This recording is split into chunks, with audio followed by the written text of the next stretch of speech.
acampamento que aconteceu na Manchúria, na China, e que é fruto de que tem causado até hoje um processo muito grande de crescimento da igreja na China. Começou com uma mulher chamada Mary Monson. Esta senhora, ela foi atacada, o navio dela foi atacado pelos Boxers. E ela viu a morte de perto e ela não tinha certeza do novo nascimento, apesar de ser missionária por alguns anos. E naquele dia ela viu que se ela morresse, ela não ia entrar no reino de Deus. E ela ficou muito perturbada. Quando ela voltou à China, depois dessa sua ida aos Estados Unidos, ela veio com uma pergunta. Ela chegava domingo de manhã ou às reuniões da igreja e ela ficava na porta e perguntava assim: você tem certeza do seu novo nascimento? No princípio as pessoas diziam: tenho. Depois da segunda, terceira vez começaram a fugir dela, porque ela sempre fazia a mesma pergunta e as pessoas começavam a não querer mais contato com ela, porque a pergunta dela é muito radical. Você tem certeza do seu novo nascimento?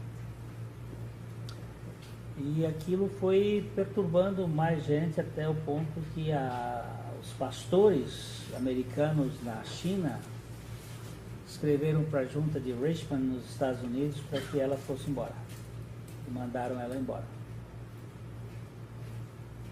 E ela começou a orar e Deus abriu as portas e ela voltou por conta própria e começou a fazer as mesmas perguntas. Ela ia nos mesmos lugares e fazia as mesmas perguntas, ou a mesma pergunta. E aquilo foi causando muito mal-estar e um dos missionários um dia deu um grito com ela e disse: eu não tenho certeza, porque se eu tivesse certeza eu não seria o homem que eu sou. Mas aquela explosão de raiva foi o suficiente para Deus operar naquela vida. E uma coisa que é mais importante na vida de uma pessoa é a sinceridade do seu coração diante de Deus. E ali houve um movimento do Senhor e vidas foram sendo transformadas. E esse movimento é que deu origem à chamada Igreja dos Lares na China. Cresce mais do que qualquer igreja no mundo. Posso contar um caosinho? Posso contar um caosinho? Pode contar. Você contando essa história me fez lembrar de um sobrinho seu que eu não sei o nome, eu sei que ele é médico.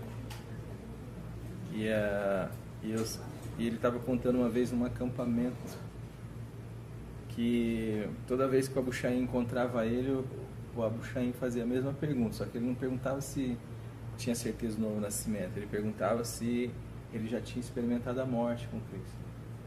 Que o novo nascimento é uma consequência, né? E diz que todas as vezes que ele encontrava o Abu Shain, que o Abu Shain ia lá para aqueles lados lá do Piauí, não sei para onde era, Piauí. E ele sabia que ia encontrar com o Abu Shain, e o Abu Shain vinha e perguntava a mesma coisa para ele. Aí e ele dava uma risadinha amarela assim, e dava um jeitinho de sair e tal. Aí disse que um dia o Abu Shain foi pregar lá, e aí ele falou assim: rapaz, na hora que terminou a pregação, eu já vi o velhinho vindo chegando pro meu lado. Eu falei: ai meu Deus do céu, lá vem ele, eu vou sair. Daqui a pouco ele: filho, cara. Aí: oi pastor. Aí ele chegou e falou assim: e aí, você já morreu com Cristo, já? Aí disse que naquele dia ele falou assim, rapaz, quer saber de uma coisa? Vou mandar esse verso fácil. Não nasci não. Não morri não. Aí ele disse que ele olhou bem pro rapaz e falou assim, a Bíblia diz que já. Até quando você vai ficar com o que você vê, com o que você acha, e em vez de ficar com aquilo que a palavra de Deus diz a seu respeito? Que é uma questão simples, assim. A Bíblia diz. A gente às vezes quer experiências e nós vivemos pela fé. E a pergunta é, você tem certeza que já foi crucificado com Cristo?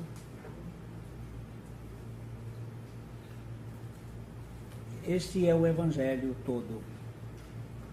Porque a morte e a ressurreição de Jesus é tudo que Deus tem para nós. E Ele fez tudo em nosso favor. Mas a religião tenta fazer uma contra-argumentação que você tem que fazer a sua parte. E que você tem que corresponder.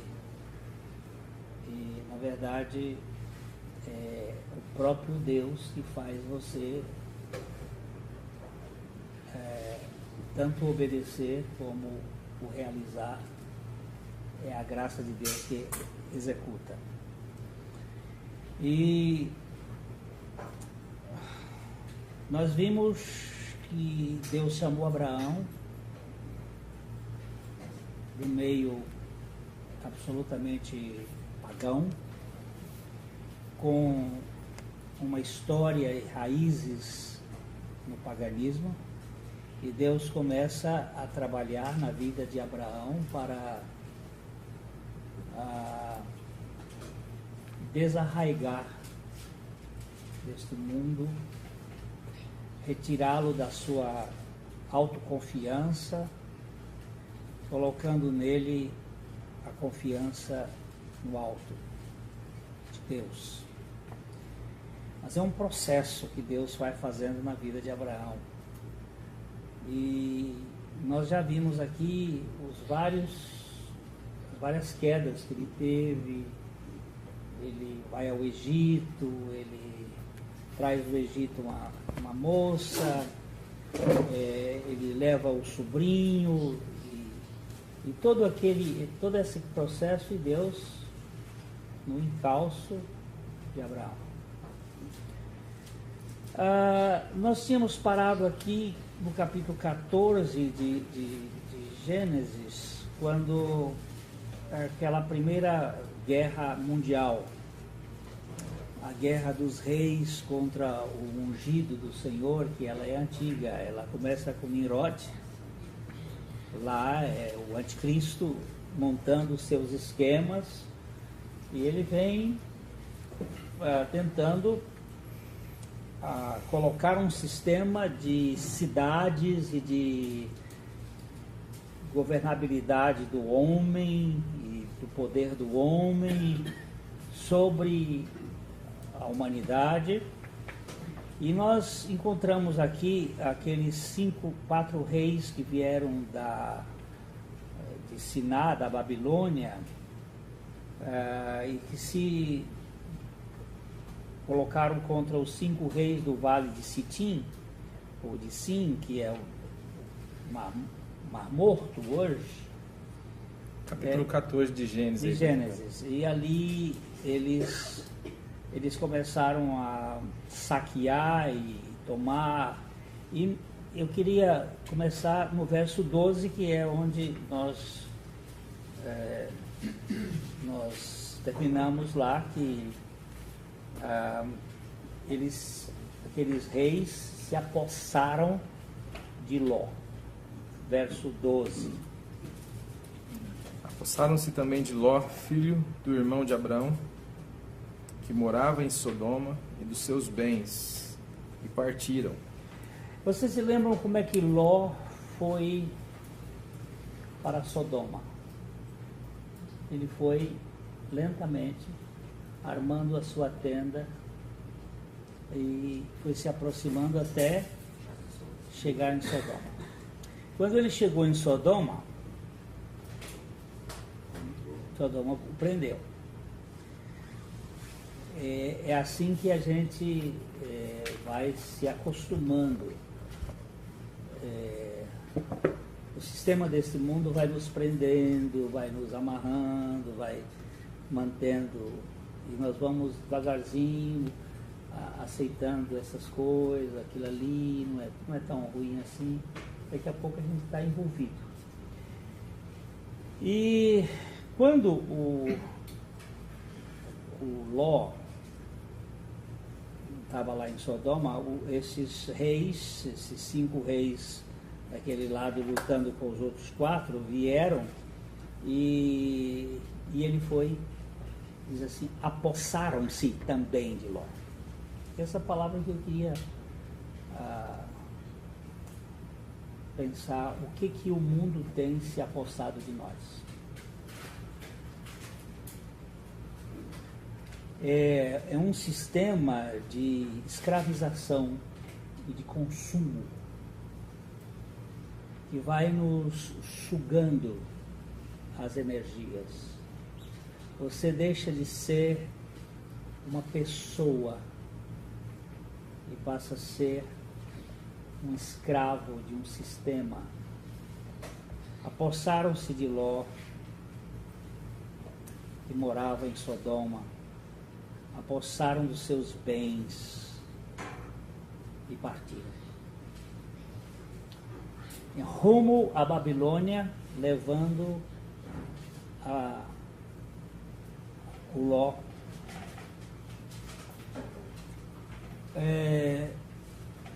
Hoje, nós estamos numa cultura de dominação que retira as energias da gente à flor da pele.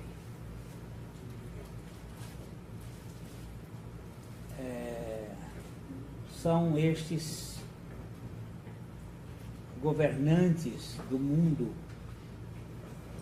que formaram um sistema contra o ungido do Senhor. Vamos dar uma olhadinha no Salmo 2, que é bem interessante este salmo,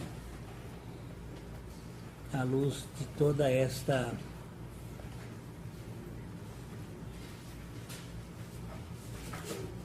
pode ler. Porque se enfurecem os gentios e os povos imaginam coisas vãs?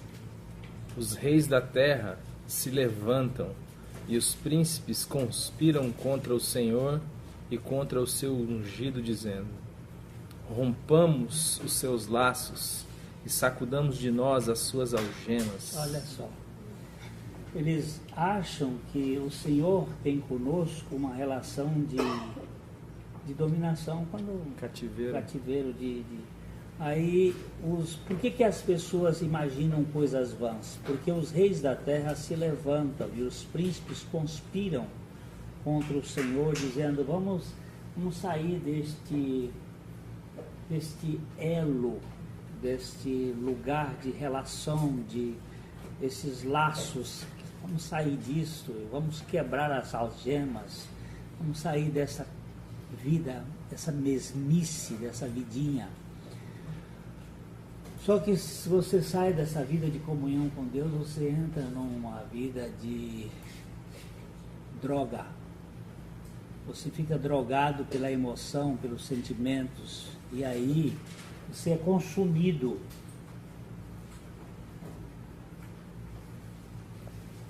Eu estou aprendendo a ficar mais quieto, a usufruir do silêncio, de querer ouvir Deus. Não tem muita coisa assim extraordinária, mas tem uma liberdade, tem uma sensação interior muito gostosa. O pobre do Ló foi sequestrado. Há um livro do padre Fábio de Mello, e ele faz a pergunta: quem me sequestrou?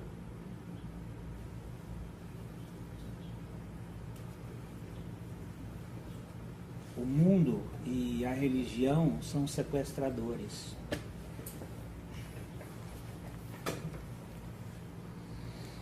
Um amigo meu me mandou agora à noite, eu saindo de casa, me mandou este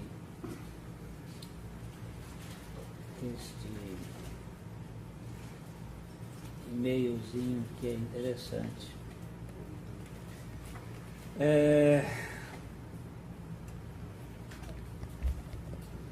Idalina, em São Paulo, trabalhava na casa de um médico.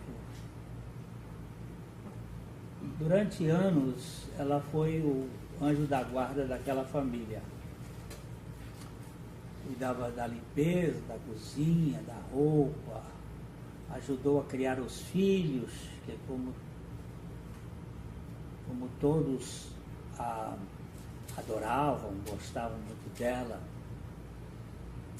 Um dia, muito sem jeito e com os olhos cheios de lágrimas, Idalina anunciou que ia embora. O médico, a mulher, os filhos ficaram todos em pânico. O que aconteceu, Idalina? Algum problema? O que nós fizemos? O salário está pouco? Vamos conversar. Quem sabe a gente aumenta o seu ordenado? Não, não é nada disso, não, doutor. É a igreja. Nós somos evangélicos e nossa igreja transferiu meu marido para o Paraná. E eu tenho que ir com ele. Seu marido é pastor, Idalina? Não, doutor. O pastor é que vai nos levar com ele. E se seu marido não é o pastor, pode muito bem ser substituído por outro. Não pode. Doutor, o pastor só confia em meu marido. Ele é muito importante. E o que o seu marido faz? Ele é o aleijado que levanta e sai andando.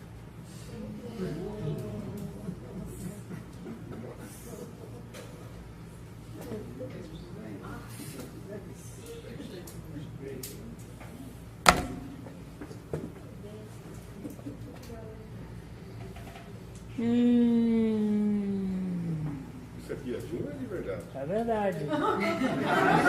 É verdade. Dado os nomes e tudo. Os nomes depois você me passa. Hã? Os nomes depois você me passa. Idalina,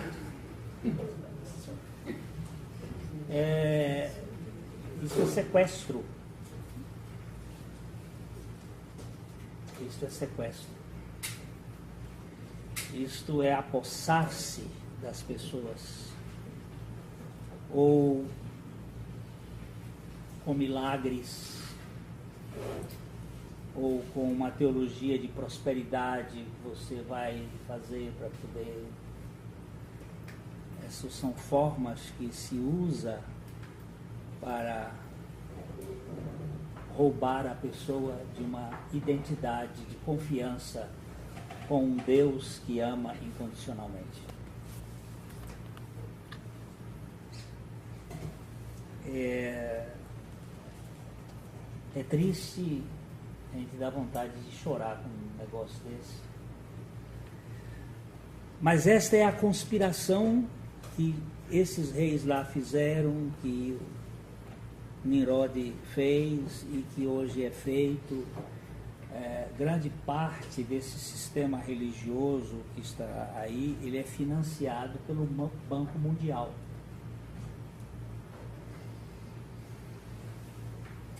Todos esses grandes líderes aí, eles recebem financiamento pesado.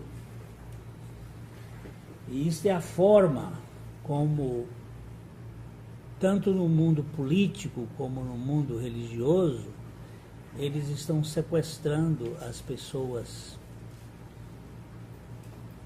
Apossaram-se dele. Aí, o verso 13 diz que veio, porém, um que escapou do veio dos de Ló.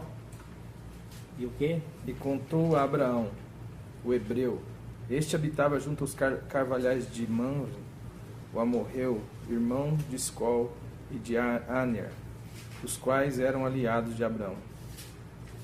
A notícia chegou a Abraão.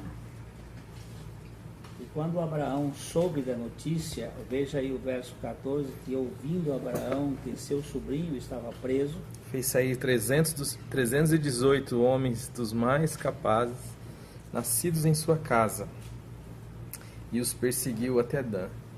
Aí a religião transforma isso aqui em 318 homens de Deus. Só que os 318 é muito interessante porque parece que não é assim qualquer coisa. 318 são as vezes que aparece a palavra graça no Velho Testamento.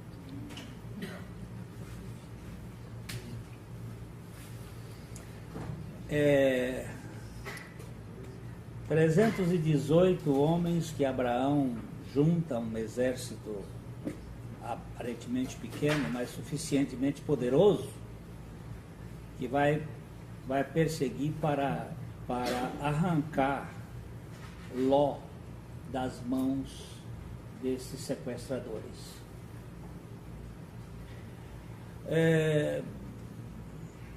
Semelhantemente, eu acho que a gente pode dizer que estamos sendo levantados nesta palavra aqui para também ser instrumentos anti-sequestro. E há um evangelho de libertação, diferente desta religião de aprisionamento, dessa religião que sufoca as pessoas, que exige que elas cumpram para poderem ser aceitas.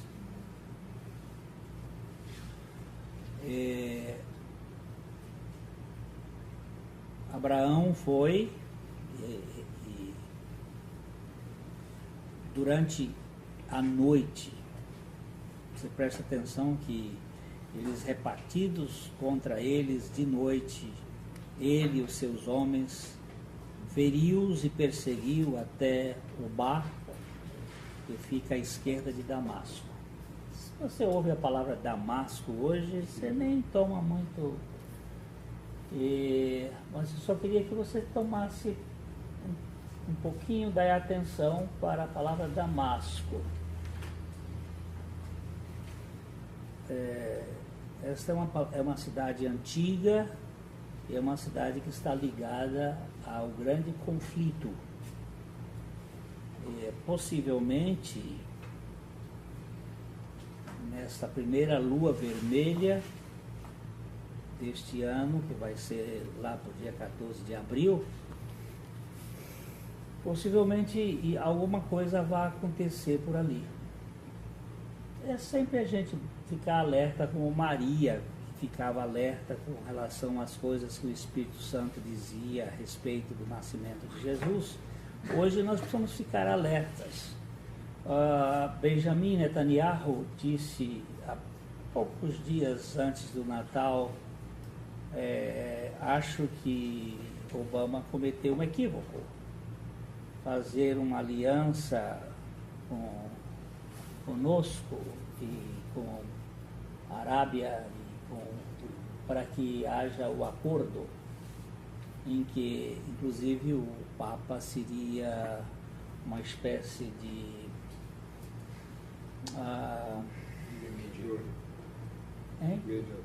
mentor, intermediário lá com a questão do templo. Ele ia ficar com...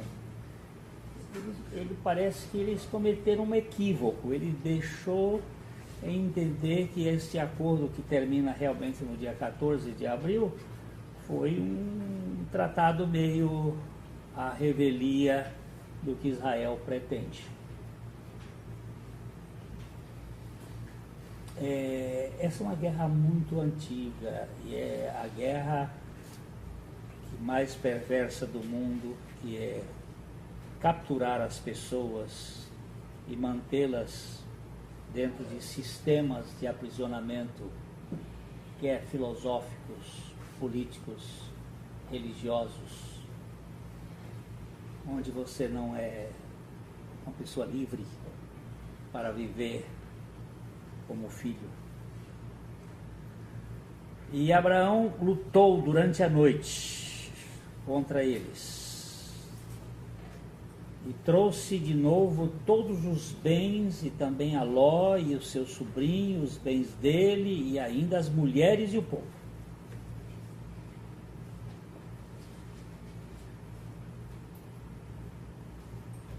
Não existe outra forma de libertar o homem senão por meio da obra de Cristo.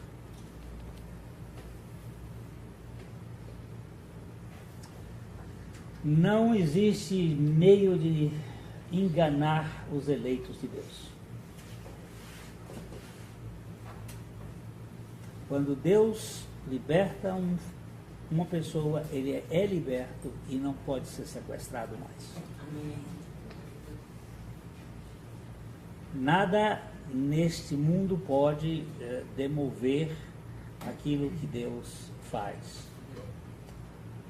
Depois da volta de Abraão, de ferir lá aqueles reis que estavam, ele veio até o vale do rei, o vale de Savé, que é o vale do rei, e Abraão teve um encontro aí fora de série.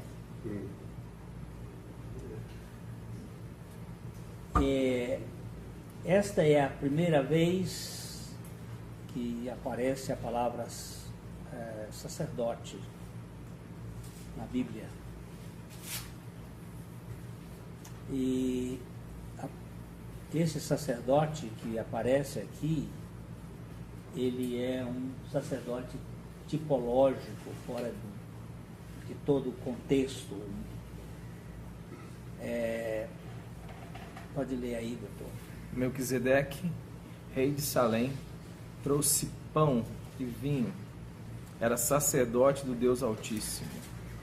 Ele era rei e era sacerdote. E era profeta. E ele vai profetizar a respeito de Abraão. 3 características muito ligadas à pessoa de Jesus. Melquisedeque. Como é que significa Melquisedeque? Rei. Meu rei é Sedeque. Meu rei é a justiça. Meu reino é de justiça. Eu sou um rei justo.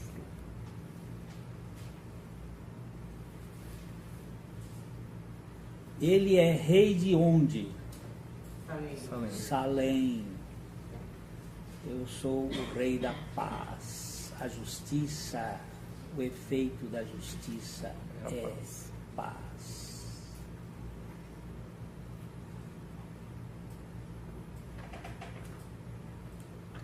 Ele aparece no momento em que Abraão está retornando com o seu sobrinho e que está com uma possibilidade de levar alguma vantagem. E ele faz uma coisa aí logo em seguida, que é verso 19. Abençoou ele a Abraão e disse: Bendito seja pelo Deus Altíssimo, que possui os céus e a terra. E bendito seja o Deus Altíssimo, que entregou os teus adversários nas tuas mãos, e de tudo lhe deu Abraão o dízimo. É engraçado isso aqui. Ele começa abençoando Abraão. O Evangelho não tem maldição, tem bênção. Bendito o Deus e Pai de nosso Senhor Jesus Cristo, que nos abençoou com toda sorte de bênçãos espirituais nas regiões celestiais em Cristo Jesus. O povo de Israel, quando entrou na terra prometida, eles tiveram que passar entre 2 montes. O Monte Ebal e o Monte Gerizim. O Monte Ebal era o monte da maldição e o Monte Gerizim era o monte da bênção. Havia bênção e maldição. Mas em Jesus Cristo, toda maldição já foi vencida. É muito lindo a gente encontrar, por exemplo, Gálatas capítulo 3, versículo 13. Vamos dar uma olhadinha lá, que vale a pena a gente...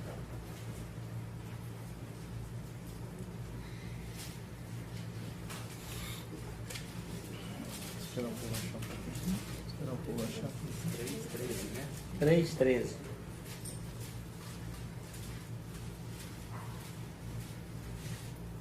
Cristo nos resgatou da maldição da lei, fazendo-se Ele próprio maldição em nosso lugar.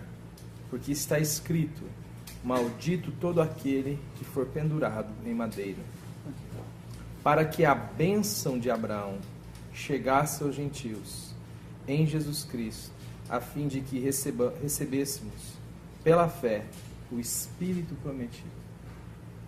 Essa é a bênção de Abraão, a bênção que foi dada por Melquisedeque.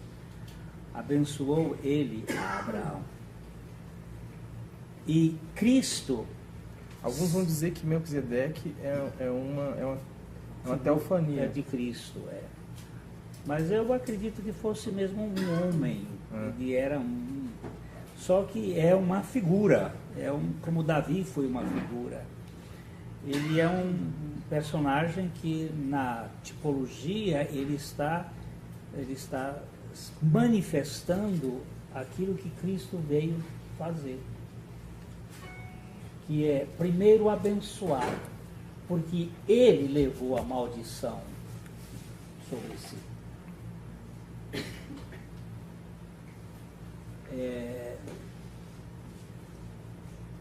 Não existe mais maldição para quem está em Cristo Jesus.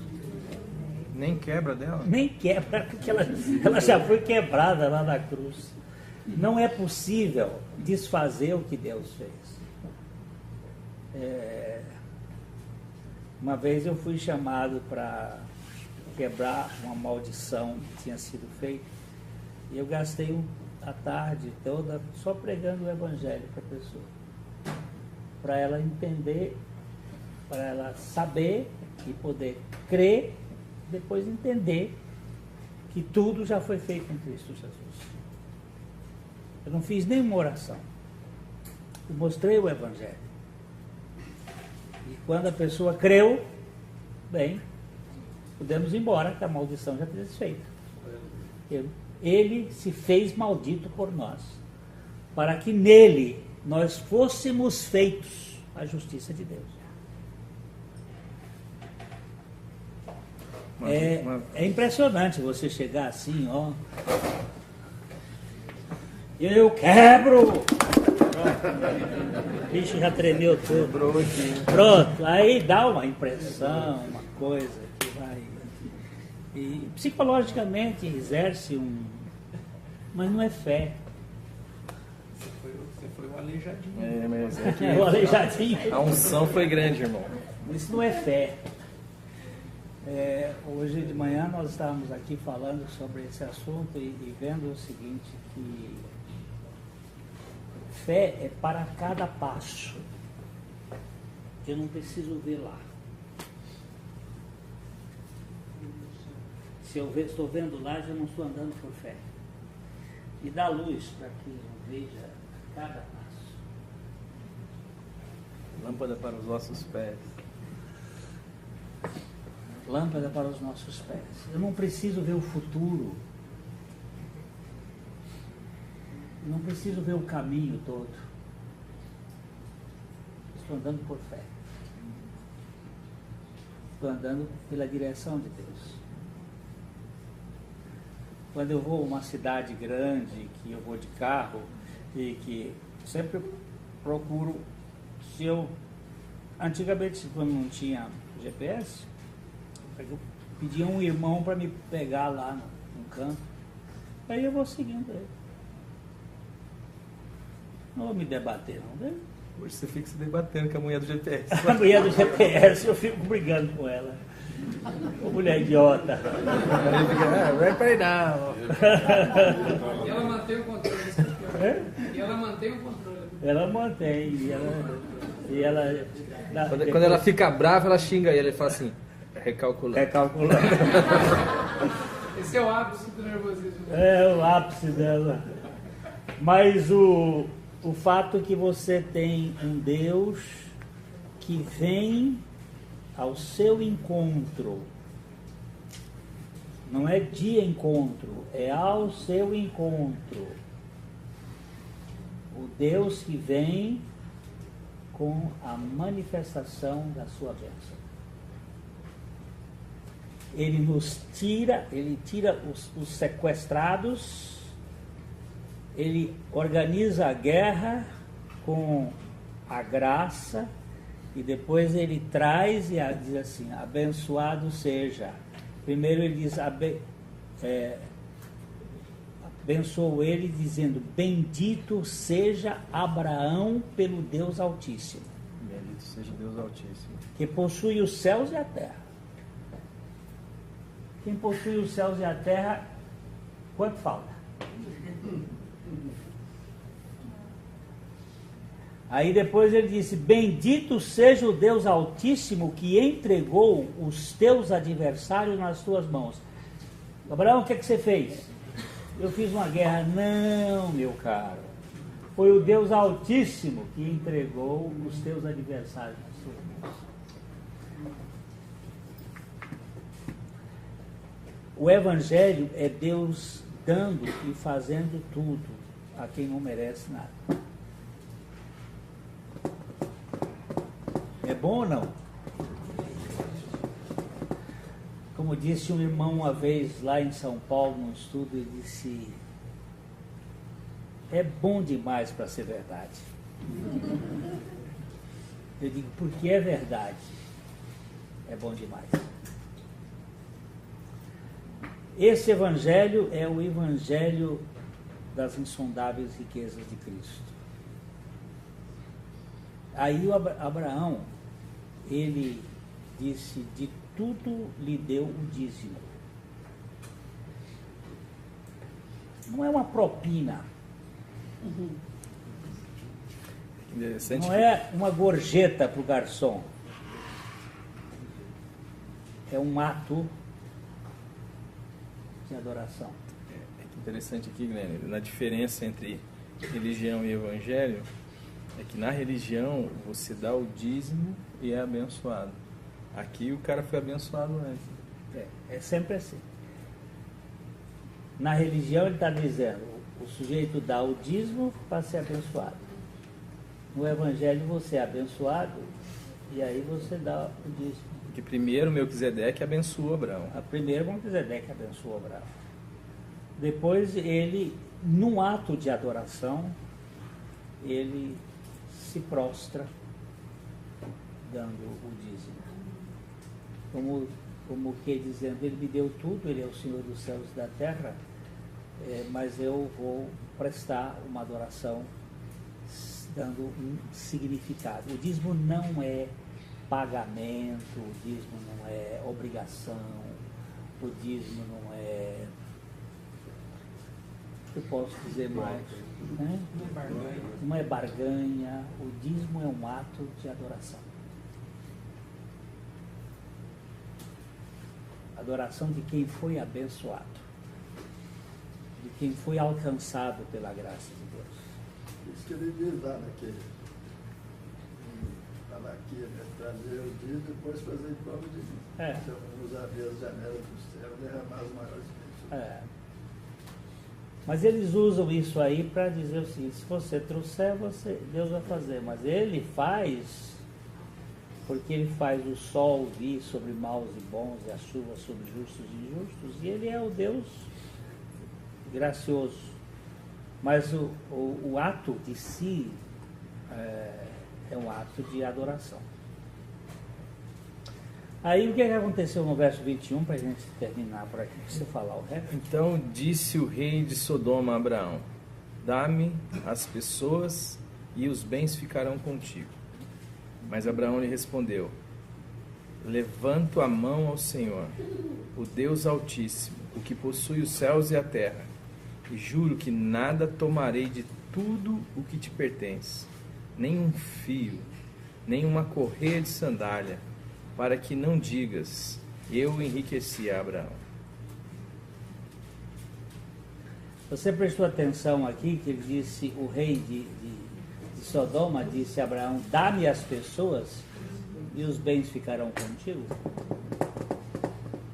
Na vez passada que nós estávamos estudando aqui, né, Humbertinho? Foi. Aquele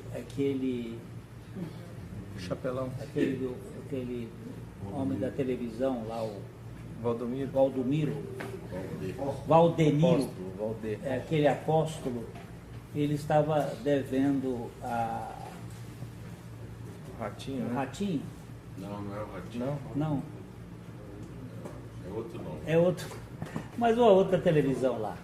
Ele estava devendo 6 milhões e ele tinha uma propriedade de 30 milhões de dólares. Ele disse, fica com a propriedade, mas me deixa o povo comigo. E além dos 6, mais tantas horas, aliás, tantos anos de horário de televisão. De televisão. Mas eu quero o povo. Me dá o povo. Quanto amor, né? Você pode ficar com o dinheiro, mas o povo, eu quero o povo. Isso é obra maligna, é Nimrod. Isso aqui são os sistemas do mundo. Estão roubando o mundo com o quê? Estão roubando o mundo com futebol. Você me explica o que é essa Copa do Mundo? Me explica o que é isso. Isso é pão e circo. Mas o que é isso? Isso é sequestro de pessoas. Isso é sequestro. Os esportes todos. Tem um cara que escreveu agora um artigo sobre as novelas. Ele disse que as novelas têm o mesmo enredo. Ele compara elas, todas. Elas são repetidas e mantém os idiotas, desculpa a expressão, os idiotas que se sentam para ver o mesmo vômito do gato toda semana e se alimenta daquela saprofagia. Mas eu tenho uns parentes que você chega na casa deles, na hora da maldita novela, não tem conversa, tal, fica lá e fica grudado, fica preso. Sequestro. Sequestro. Não se tem mais tempo para ficar com as pessoas, para conversar. Agora no mês de maio, na semana do mês da família, nós vamos fazer uma sugestão para quem quiser, uma semana sem televisão. É pouco, um mês. Não exagera.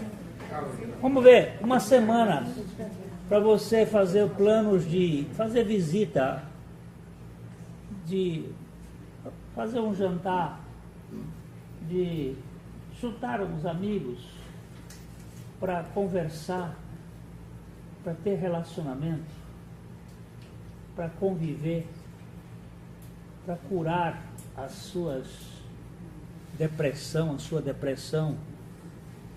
porque não se relaciona, ninguém se relaciona com imagem de televisão. Eu não dou abraço em televisão, eu não dou um beijo em televisão, eu não sinto calor em televisão, calor de gente. Restaurar relacionamento. Restaurar com a família. Nós hoje ficamos sequestrados por esse sistema maligno que está prendendo. Olha, não estou querendo combater o assunto, estou dizendo, nós precisamos fazer isso, ver. Eu não quero nada desse mundo, eu quero gente, eu quero pessoas para Cristo. que sejam libertas. Não quero nada, não quero uma correia para você não dizer que eu fiquei rico. Eu quero é gente para Deus. Não vou não, meu amigo. Vocês estão pensando que ele diz aqui, ó, de tudo que pertence, nem um fio, nem uma correia de sandália, não quero para mim senão os rapazes, o que os rapazes comeram, e a parte que toca aos homens, a Nery, Skoll e Murray, que foram comigo, esses que estão, o seu quinhão. Agora, o que eu quero é minha família, o que eu quero é meu sobrinho, o que eu quero é meu povo, o que eu quero é gente para Cristo. Não para religião, não para igreja, não para denominação, mas para Cristo. Porque é aí que nós vamos encontrar a libertação do Evangelho. Engraçado isso. Queria só ler um texto aqui que fala. Glenn começou dizendo que o caminho de Ló até Sodoma e Gomorra foi aos poucos, construindo tendas e se chegando, né? E a estrutura que foi colocada hoje aqui é essa questão do sequestro mesmo, né? De você aos poucos ir dominando as pessoas, né? E eu gostaria de ler esse texto aqui. E o texto começa com um versículo de Colossenses que diz assim: cuidado, versículo de Colossenses 2:8, cuidado que ninguém vos venha enredar, não venha lançar rede, vos venha aprisionar. E qual que é o instrumento de sequestrar? O texto diz filosofias, pensamentos, que aparecem de forma sutil, por meio de filosofias e vãs sutilezas. Tem uma plausibilidade na tradição humana, né? Que eles vão mudando com o tempo e que aquilo acaba se tornando uma tradição. Por exemplo, o Glenn estava falando das novelas. Hoje é difícil uma tradição tão forte no Brasil, além da questão da cultura do futebol, essa tradição que se tornou a pessoa ficar parada em frente à televisão desde as 6 horas da tarde até as 10 horas da noite, né? É tradicional no Brasil isso aí. Por meio conforme a tradição dos homens, conforme os rudimentos do mundo e não segundo Jesus Cristo, porque nele habita corporalmente toda a plenitude da divindade. Talvez o tempo em que vivemos possa ser reconhecido entre tantos aspectos que o difere, como por exemplo o avanço tecnológico, pela notável falta de consciência em que estão mergulhados os seus indivíduos. Me parece não ser difícil pensar que mesmo em uma época de acesso tão fácil a um número cada vez mais vasto de informações, ser, no entanto, a profundidade desses conhecimentos como a espessura de uma lâmina. Esta lâmina tem produzido um estranho paradoxo, pois sempre associamos a barbárie à ignorância. No entanto, o que podemos constatar é que, ao mesmo tempo em que ela informa, também tem a capacidade de cortar cada vez mais profundo a dignidade humana. À medida que descemos o tobogã da degradação das pessoas no circo dos horrores modernos, este circo sem graça, do qual damos risada, é aquele mesmo que temos a coragem de chamá-lo de grande e de irmão, enquanto somos convidados a dar mais uma espiada. Antes, os grandes eram os notáveis. Hoje são os bombados e bombadas. Grandes em suas destrezas em produzir rixas, fofocas e escândalos, capazes de despertar a curiosidade, que por sua vez gera audiência dos já cooptados pela maldade embrulhada em papel de presente, com cara de bondade, entregue com um cartãozinho recheado com um poema recitado pelo apresentador, enquanto descarta mais um trouxa capaz de vender a alma por dinheiro. Nossa consciência já está a tal ponto avariada que não conseguimos perceber que o trouxa por ser nosso semelhante, nos inclui em toda essa estupidez. Mas estamos tão alienados que achamos que trouxa é só ele, quando não o invejamos, desejando seu lugar. Precisamos entender também que se alguém xinga a mãe do meu irmão, não é só a meu irmão que ele está ofendendo, mas a mim também. Quando alguém trata meu semelhante como um idiota, do mesmo modo esta ofensa está sobre mim. Quando um ser humano é tratado como um animal, é a dignidade de todos que está sendo aviltada. Deveríamos antes era protestar, dizendo, não se faz assim a um ser humano. Não se destrói durante 20 ou 30 anos a consciência dos nossos jovens, se apoderando das mídias, das artes, da cultura, da política, das escolas e faculdades transformadas em sinagogas estupradoras de consciência. E isto até o ponto em que, na fase adulta, o ser se rende à violência psicológica, como um menino que, de tanto ser abusado sexualmente por um pedófilo, cresce um homossexual. Do mesmo modo, as pessoas têm aprendido a chamar o mal de bem e a aceitar a canga que os perversos impõem sob pena de rejeição, a se curvarem ao dinheiro como seu senhor, pois em seu nome são capazes de se associarem à mentira, ao engano, à falsidade, à intriga, à prostituição.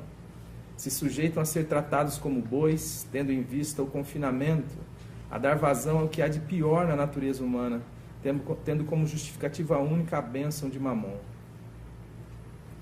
Os que desfrutam da desgraça humana são os mesmos que subvertem a ordem e propõem como nova ordem para o mundo esta degradação de tudo aquilo que nos dava a audácia de nos considerarmos humanos, mas que em breve, se nos restar um mínimo de dignidade, seremos forçados a abandonar este termo e inventarmos outro que nos defina melhor. De antemão, quero descartar a palavra animal, pois temos ido tão longe no universo da maldade, perversidade e loucura, que não encontramos paralelo no reino animal. Seria, portanto, indigno para eles, os animais, esta associação. A inversão é tão absurda que, se dentro do circo dos horrores alguém começar a tratar seu próximo com respeito, a evitar discussões, não se embriagar, não se prostituir em seus valores por causa do dinheiro, respeitar a dignidade feminina, não tratando mulher como mercadoria ou coisa, ou o homem como bicho, com certeza seria destinado ao paredão de fuzilamento da dignidade e bateria recorde de votação, sendo eliminado da jaula por não ser aceito, tendo em vista que tal comportamento expuria a vida de lixo que nossa sociedade cega e escravizada tem absorvido como normal. Voltando aos avanços da tecnologia, podemos verificar também que esses avanços foram incapazes de produzir, como propunham seus profetas, mudanças significativas do ponto de vista ontológico para a humanidade. As pessoas não têm se tornado mais amáveis, doces, íntegras, boas ou conscientes. Existe um imenso universo de conhecimentos, porém, neste universo, a distância não é medida em anos-luz, mas sim em anos-trevas, tendo em vista a notável obscuridade do gênero humano. Sua capacidade de piorar viaja a milhões de anos-trevas, indo cada vez mais longe, se perdendo neste universo de maldade à medida que se afasta de Deus. A estratégia é sempre a mesma, o sortilégio, o engano, as sutilezas, as filosofias humanistas, que covardemente, nihilisticamente, de forma asquerosa, se apresentam como bondade, mas que traidoramente esconde como a serpente sem guizo, que fere o calcanhar, o veneno em sua língua, inoculando com palavras malditas a mente das pessoas que se negam a dar ouvidos à verdade mais explícita, como faziam os ditos cristãos gnósticos em Colossos, que por trás da sua sutil filosofia, que ensinavam que Jesus não veio em carne, ensino que vem sustentado por lógicas humanas e com cara de piedade, mas que no fundo nega a fé, pois invalida o sacrifício de Jesus Cristo, reduzindo a um teatro cósmico, um faz de conta universal. Do mesmo modo, o objetivo dos dominadores é um só por trás das luzes, músicas e sorrisos fáceis, tentar matar Deus. Pois, como alguém já disse, se Deus não existir, não existe um jeito certo de viver a vida. Para poderem escravizar e violar as pessoas em suas mentes, sem que elas percebam, e pior, com seu consentimento. Por isto o título deste texto. mas os filhos de Deus, a igreja de Jesus Cristo, não a religião, que também é ópio, que aliena o povo, como um dos teóricos desse sistema escravizador proferiu com razão, pensando falar de nós, visto que sua cegueira e ignorância o impede de fazer distinção entre Deus e religião. Bem colocou. Sim, os filhos de Deus estão aqui para dizer não a tudo isto. Não se trata uma pessoa assim. Não, nossa juventude não pode ser escravos do seu ideal de consumo, que passa desde os tênis da moda até as drogas, quando sua alma gritar pela falta de significado para a vida. Sim, Deus Ele é quem nos mata a fome de significado. Seu pão é seu filho, humilhado em sua cruz, nossa cruz. O Evangelho nos liberta para ser gente, mas gente como gente foi criado para ser. Pessoas que expressam Deus e Pai de nosso Senhor Jesus Cristo em tudo que fazem. Um Deus que sabe toda a verdade a nosso respeito, sabe da nossa rebeldia e inclinação para o mal, conhece cada pecado nosso e, apesar de nós, nos ama ao ponto da cruz. E mesmo em face disto, veio nos redimir, nos libertar de nós mesmos, da escravidão do pecado e do diabo que usurpou o lugar de príncipe deste mundo. Seu Evangelho é seu esperma que faz de nós filhos de Deus, sabendo de onde viemos, para onde vamos e o que estamos fazendo. A cruz é seu instrumento de erradicação do velho homem, este ser que não só quer escravizar pessoas, mas que também é escravo. Escravo de tudo aquilo que tem o poder de nos matar e de tirar toda a nossa dignidade. Na cruz, Deus se tornou indigno por amor dos indignos. Jesus morreu na cruz para nos fazer morrer nele, para este mundo em que a maldade faz todo sentido, a mentira ganha status de verdade. Morremos juntamente com Cristo, para na ressurreição, nossa com Ele, podemos ver o reino de Deus e manifestá-lo, mesmo em meio a este mundo cada dia mais tenebroso.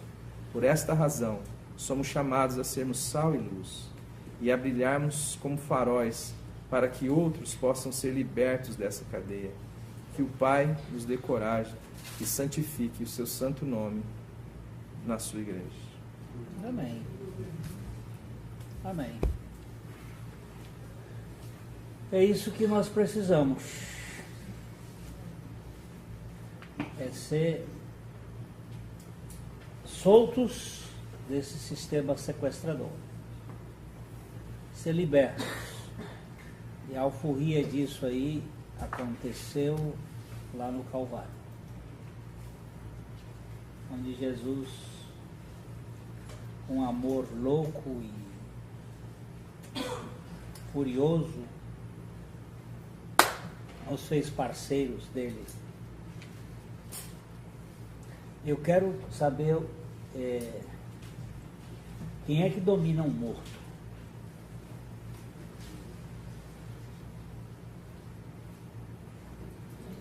Quem é que consegue subjugar um morto? Quem é que consegue azoar um morto? Vaiar e ele ficar irritado? Quem é que consegue vencer um morto?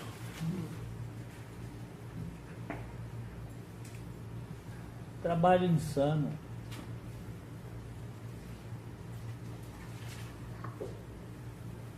No dia que nós ganharmos a revelação de que, de fato, nós não somos mais, mas é Cristo que está em nós, nem o elogio, nem a crítica vão fazer sentido para nós.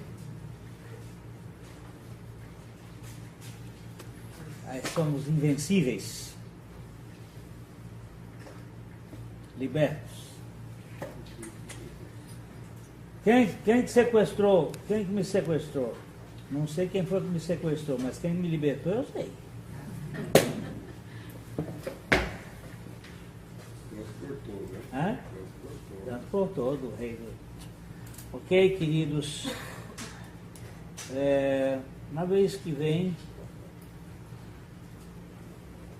nós vamos ver Deus animando Abraão e lhe prometendo um filho.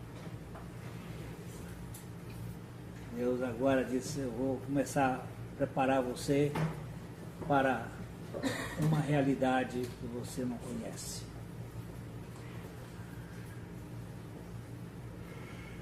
Tem duas sementes, a semente da mulher e a semente da serpente. E Deus escolheu Abraão para ser o portador daquele que viria a ser a semente da mulher que esmagaria a semente da serpente. Todos nós nascemos nesse mundo filho da cobra. Mas Jesus lá na cruz pisou na cabeça da serpente. Esmagou a cabeça da serpente. Então nós vamos continuar nessa caminhadinha de desconstrução. O velho sistema escravizador, cobrador, mentiroso, falso, que põe peso, como disse o Alexandre no texto, e esse velho sistema que coloca em você uma exigência, mas ele não consegue libertar você, não. E